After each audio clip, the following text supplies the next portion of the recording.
Hello everyone, today I'm going to continue the stories of the great tzaddikim, and I'm going to speak about a famous rabbi of Spanish descent. His name was Rabbi Chaim de la Rosa.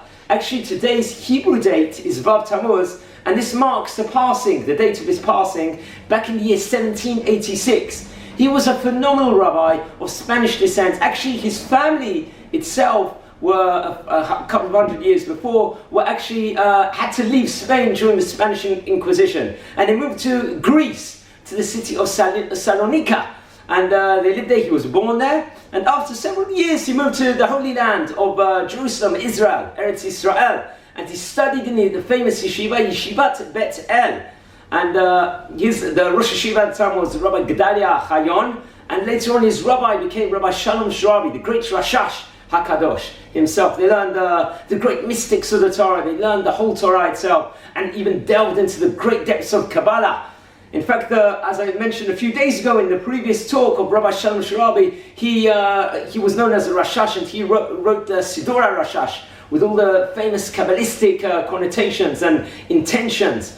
And later on it will be Rabbi Chaim de la Rosa will actually write a Perush, an explanation of the book of the Rashash, which was also known as the Torat Chacham, a famous book which many people learn even nowadays of Kabbalah. So it was a great rabbi learning inside this yeshiva, and there's a famous legend, a famous story that's reported in many places, where there were three great rabbanim came together, and they wanted to bring Mashiach closer, to make it an auspicious time. They saw that the Moshiach should come, and this happened around the year 1776 or something. That was Rabbi Sharabi, his students, also the Chida, Rabbi Chaim Yosef David Azulay, the Chida himself, and also Rabbi Chaim de la Rosa. They got together, the three great rabbanim, and they saw it as an auspicious time to bring the Mashiach.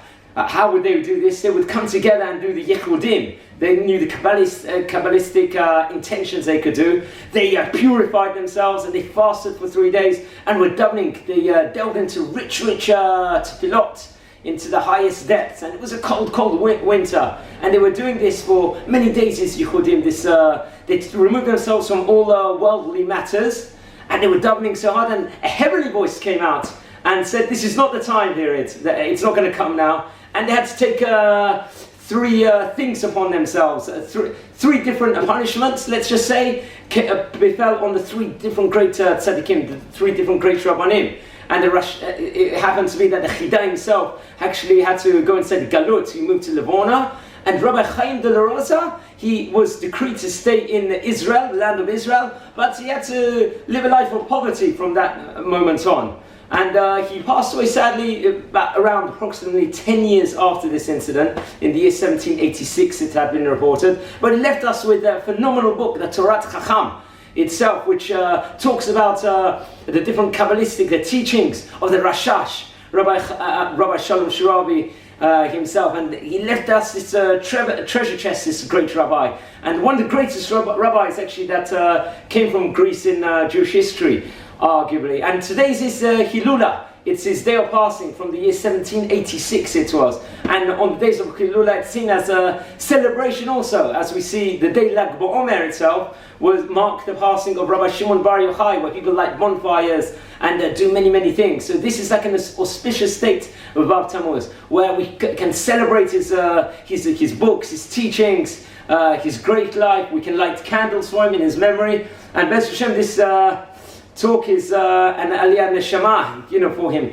And I'd like to dedicate this Dvar Torah also to the refuah shlema of Yosef Ben Edna from any health issues there is. And Bezrat Hashem, I will continue with another famous rabbi. So thank you very much, and have a fantastic day.